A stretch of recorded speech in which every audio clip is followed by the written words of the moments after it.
నా కన్ను చూడని ఆశ్చర్య కార్యాలు జరిగాయి నీ వలన.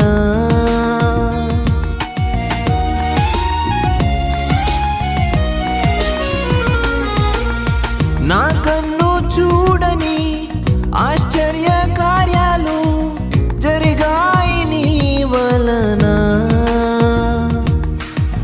నీ గొప్ప నామమును పాడి స్తుతిస్తున్నా, నీ గొప్ప నామమును పాడి స్తుతిస్తున్నా, అన్ని వేళల యందు